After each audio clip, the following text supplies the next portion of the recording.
Saat ini saya sebagai dosen program studi Sistem Informasi Fakultas Teknik Universitas Immanuel Saleh.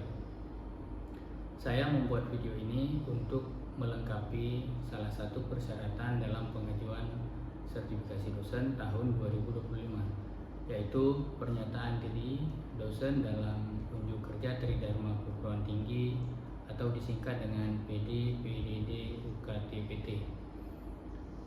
Pada kesempatan ini, mata kuliah yang saya ambil sebagai contoh dari proses pembelajaran adalah mata kuliah Sistem Pendukung Keputusan. Mata kuliah ini memiliki bobot 3 SKS, diberikan kepada mahasiswa semester 5 dan merupakan salah satu dari mata kuliah inti pada program studi Sistem Informasi Universitas Immanuel Saleh. Mata kuliah ini dirancang untuk membekali mahasiswa agar memiliki kemampuan berpikir kritis dan sistematis, mampu menyusun alternatif solusi, mengevaluasi berbagai pilihan, serta merekomendasikan keputusan terbaik berdasarkan data dan model analitik. Topik yang dipelajari dalam mata kuliah ini diantaranya ada konsep dasar sistem pendukung keputusan, klasifikasi sistem pendukung keputusan, model sistem pendukung keputusan, teknik MCDM, konsep GDSS, integrasi kecerdasan buatan dalam sistem pendukung keputusan, juga ada siklus pengembangan sistem pendukung keputusan serta platform teknologinya.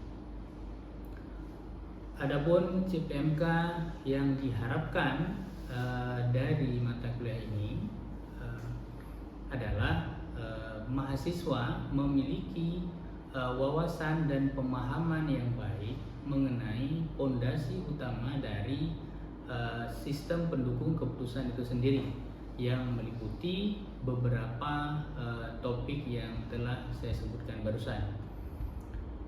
Yang kedua, mahasiswa mampu merancang dan mengembangkan aplikasi sistem pendukung keputusan yang efektif dan relevan sesuai dengan kasus nyata untuk kebutuhan organisasi tertentu. Adapun referensi utama yang digunakan sebagai rujukan dalam mata kuliah ini diantaranya Artificial Intelligence Based Decision Support System in Industry karyanya Sori tahun 2024, Design Decision Support for Time Critical Decision Making karyanya Mas Riani 2025.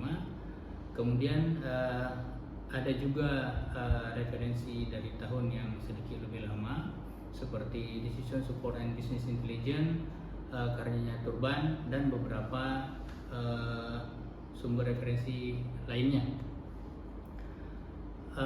Untuk referensi pendukung, beberapa buku digunakan dari sumber nasional seperti Metode dan Aplikasi Sistem Pendukung Keputusan karyanya Diana, Fazi Multi Attribute Decision Making karyanya Kusuma Dewi, dan Sistem Pendukung Keputusan Konsep dan Implementasi karyanya Supriyanto. Adapun aspek penilaian yang saya gunakan dalam mata kuliah ini terdiri dari 3 komponen. Yang pertama, kehadiran dengan bobot 15%, kemudian UTS dengan bobot 35%, dan proyek UAS dengan bobot 50%. Adapun metode pembelajaran yang digunakan dalam proses pembelajaran terdiri dari ceramah, diskusi, tanya jawab, simulasi kolaboratif, dan project based learning. Berikut ini merupakan cuplikan video dari salah satu aktivitas perkuliahan luring yang saya lakukan. Assalamualaikum warahmatullahi wabarakatuh. Waalaikumsalam warahmatullahi wabarakatuh. Alhamdulillah, Allahumma shalli ala Muhammadin wa ala alihi wasallam.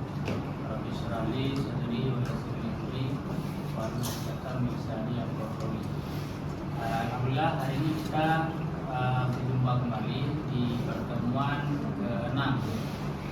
Topik kita hari ini adalah teknik multikriteria decision making atau sering disingkat dengan MCDM. Nah, MCDM atau multi kriteria decision making merupakan sekumpulan metode atau teknik yang digunakan untuk memilih alternatif terbaik dari sejumlah opsi yang tersedia dengan mempertimbangkan lebih dari satu kriteria penilaian.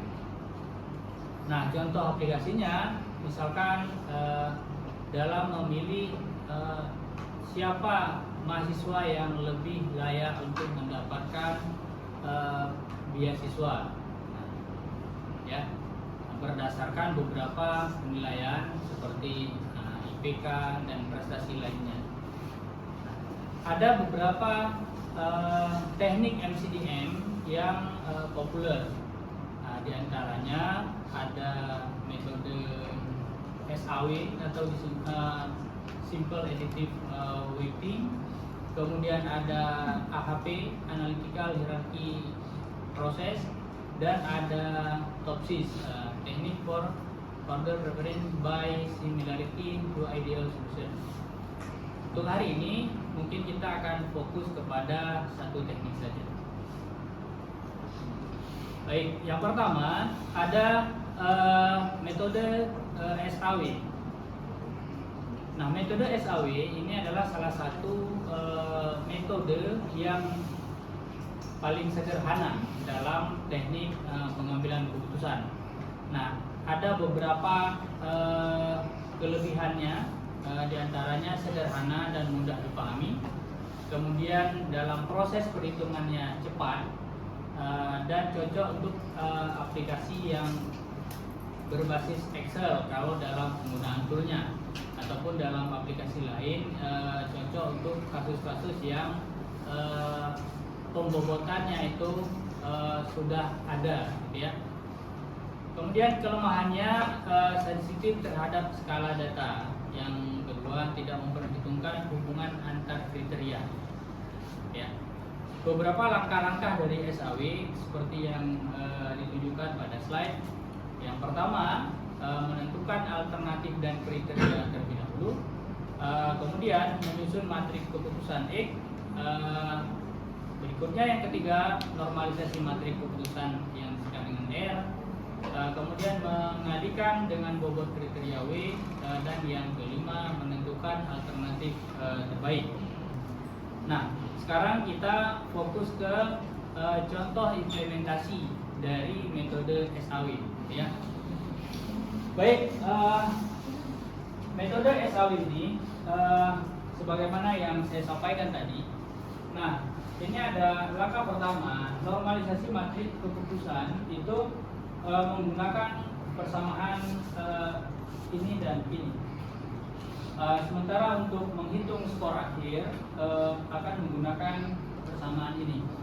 Oke, sebelum kita masuk ke studi kasus, dalam teknik MCDM ini ada beberapa term yang perlu adik-adik sekalian pahami.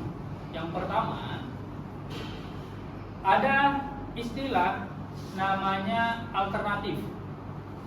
Ada yang kedua namanya kriteria. Nah, di dalam SPK dua hal tersebut harus benar-benar dipahami untuk penyelesaian kasus dengan teknik MCDM. Alternatif adalah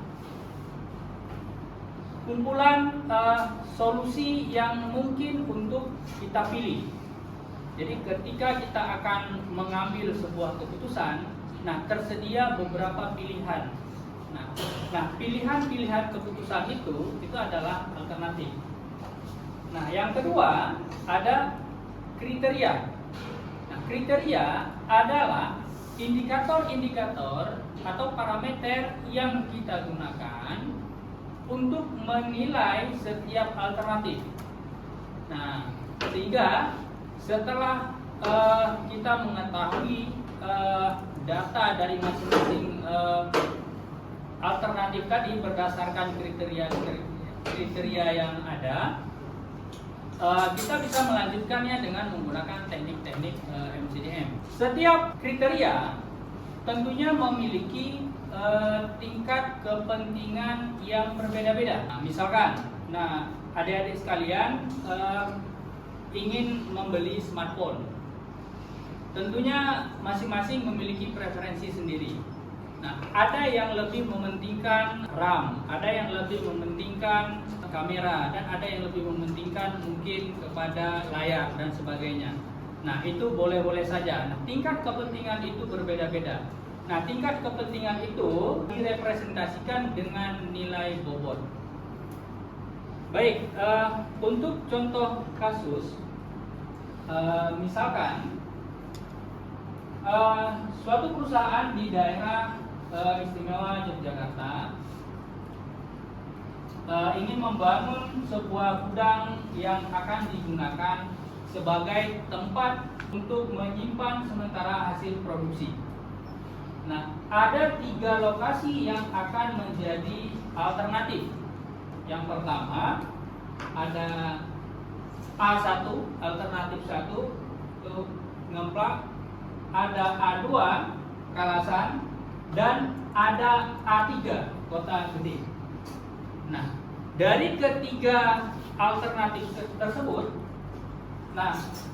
ada 5 kriteria atau 5 indikator yang digunakan untuk penilaian. Yang pertama ada C1 atau kriteria 1, itu jarak dengan pasar terdekat. Kemudian ada C2, kepadatan penduduk di sekitar lokasi. Yang ketiga ada jarak dari pabrik. Kemudian ada C4, jarak dengan gudang yang sudah ada. Dan C5, harga tanah untuk lokasi. Untuk data dari setiap alternatif dengan kriteria tersebut, kita bisa lihat di tabel ini, diilustrasikan di tabel ini. Untuk masing-masing kriteria harus memiliki bobot. Dalam kasus ini, bobot diasumsikan dengan W itu 5, 3, 4, 4, 2. Nah, langkah pertama yang harus kita lakukan menerjemahkan tabel ini menjadi sebuah matrik baru. Nah, ya ini mudah saja. Bagi yang sensitif dengan matematik, jangan sensitif dulu ya. Oke, ini cukup dibuang saja headernya dan kolomnya menjadi matrik ini, ya. Dari tabel ini kemudian menjadi sebuah matrik X. Nah, dari matrik X ini selanjutnya kita akan melakukan normalisasi. Kita akan melakukan normalisasi data.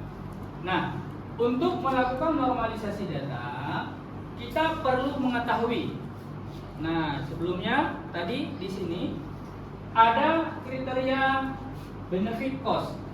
Jadi kriteria itu memiliki 2 jenis. Ada kriteria yang tipenya cost, ada kriteria yang tipenya benefit.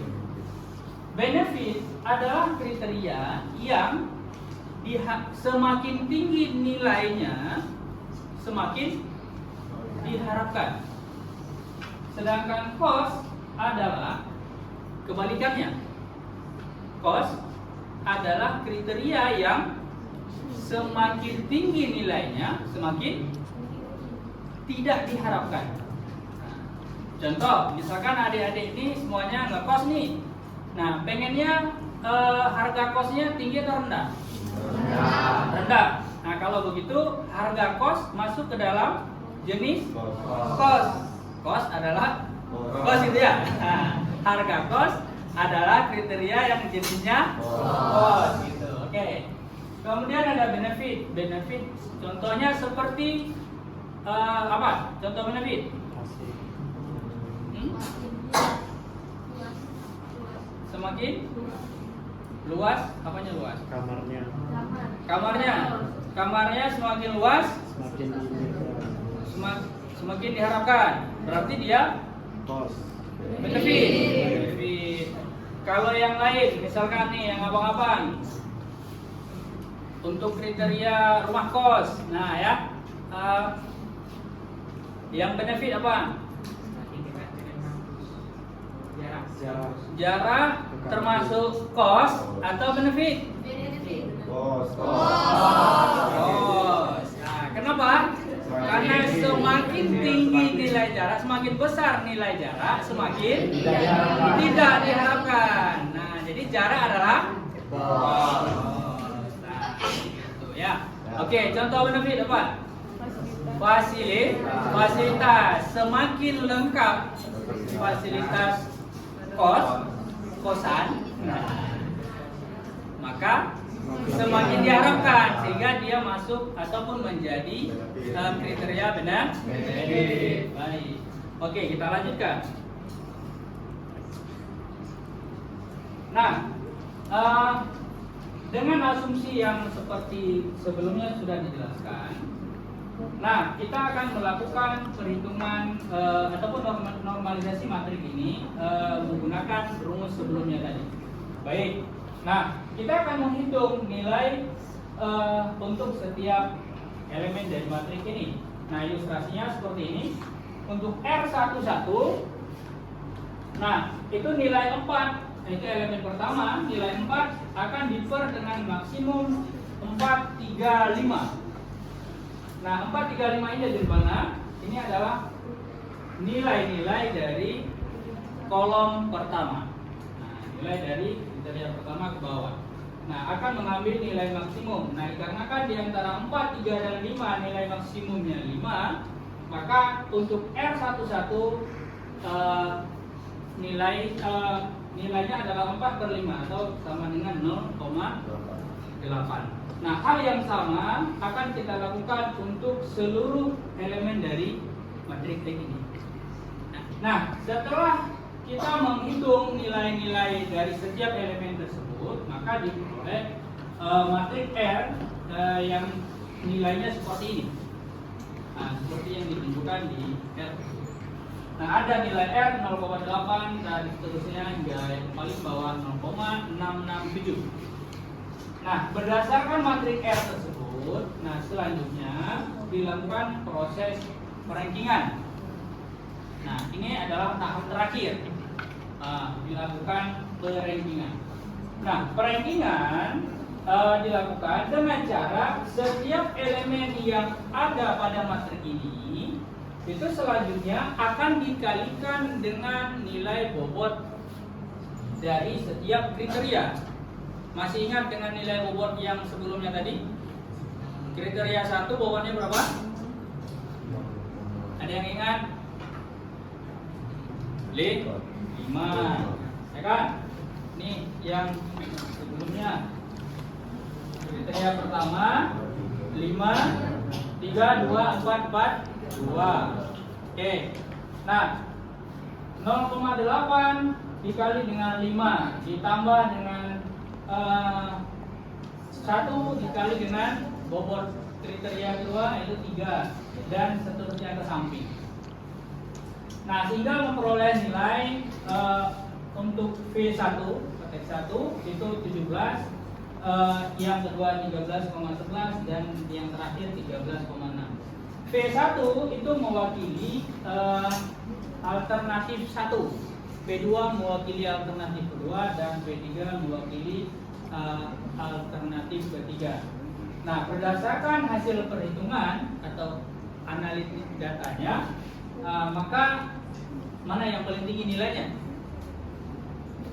Yang paling tinggi ada di alternatif pertama, yaitu alternatif 1 sebagai yang terbaik. Daerahnya adalah 16. Ya. Oke, demikian cara perhitungan metode SAW. Nah, untuk menganalisis pilihan-pilihan keputusan. Nah, yang barusan kita bahas itu menggunakan teknik tadi saya sebut teknik skala, okay? Nilai yang diberikan untuk setiap indikatornya itu diwakili dengan nilai-nilai rating 1, 2, 3, 4, 5. Nah, oke, sampai di sini dulu. Ada yang ingin bertanya, dipersilakan. Kalau nilai skala tuh kan langsung penjabarannya kenapa langsung make ya? Apa Pak dijabarkan berdasarkan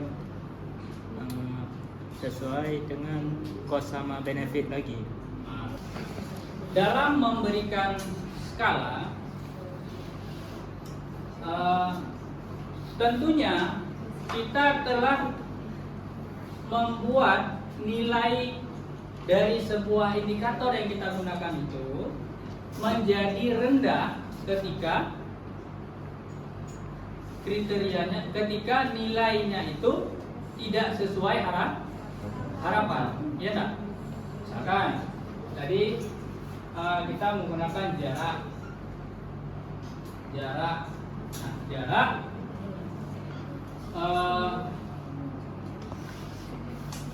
semakin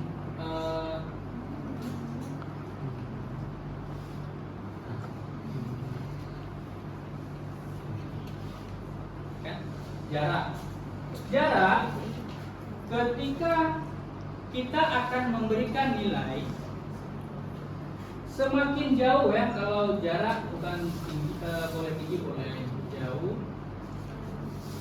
Nah, dalam kasus seperti cost tadi, nah semakin jauh semakin dekat. Nah, dekat jauh. Kita akan menggunakan skala. Apakah di sini 1, di sini 5, atau di sini 5, di sini 1?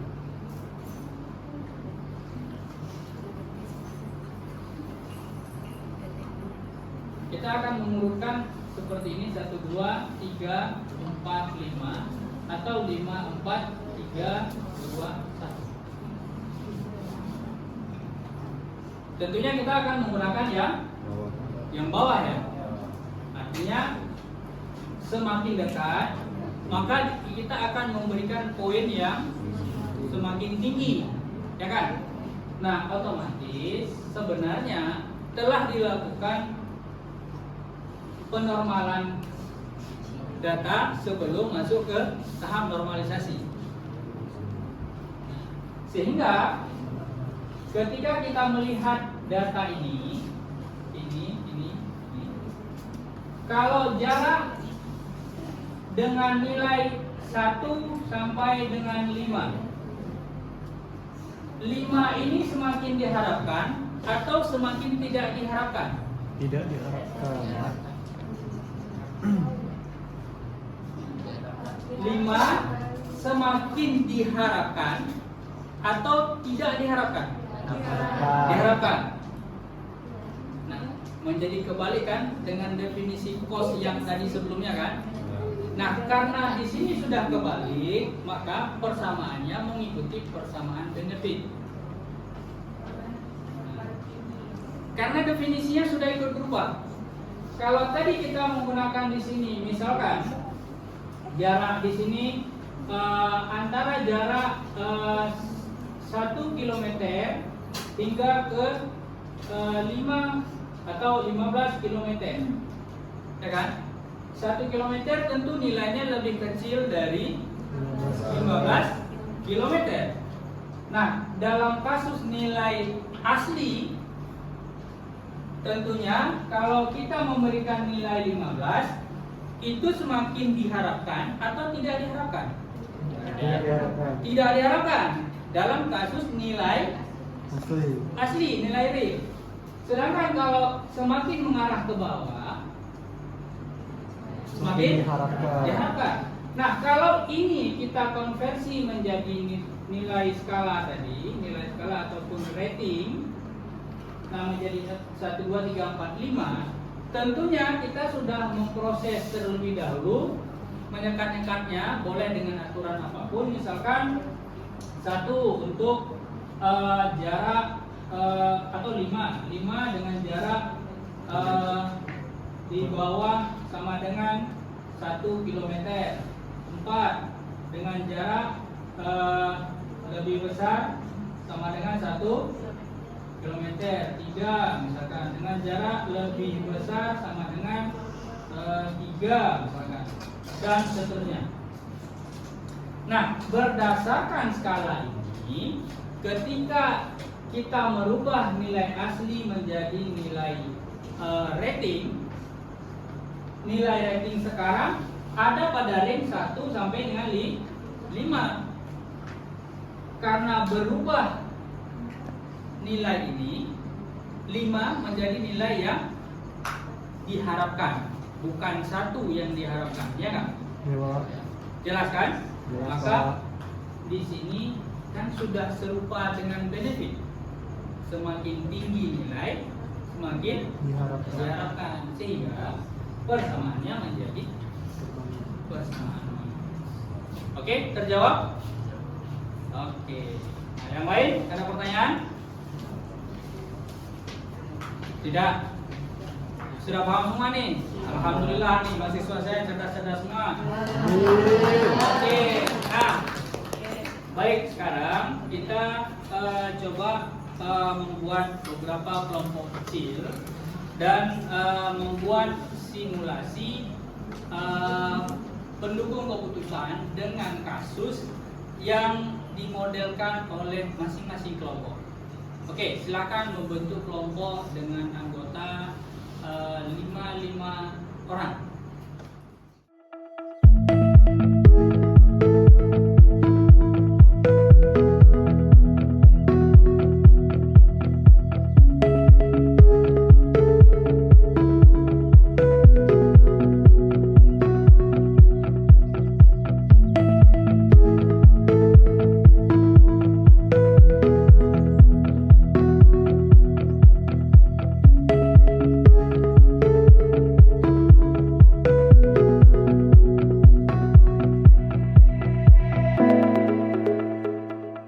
Coba disampaikan kasusnya apa, alternatif apa saja, kemudian kriterianya apa saja, sistem penilaiannya seperti apa. Baik, di sini kami mengambil studi kasus untuk penerima bantuan sosial. Dari kelompok ini ya, oke. Ya, silakan. Ini kami punya judul pemilihan game online terbaik, Pak. Memiliki 5 kriteria dan 5 alternatif. Sudah, kita akhiri kuliah kita dengan sama-sama mengucapkan hamdalah. Baik, cukup sekian. Assalamualaikum warahmatullahi wabarakatuh. Waalaikumsalam warahmatullahi wabarakatuh. Demikian video proses pembelajaran yang dapat saya sampaikan. Semoga dapat menjadi pertimbangan baik dalam memenuhi persyaratan sertifikasi dosen tahun 2025. Terima kasih. Billahi taufiq wal hidayah. Assalamualaikum warahmatullahi wabarakatuh.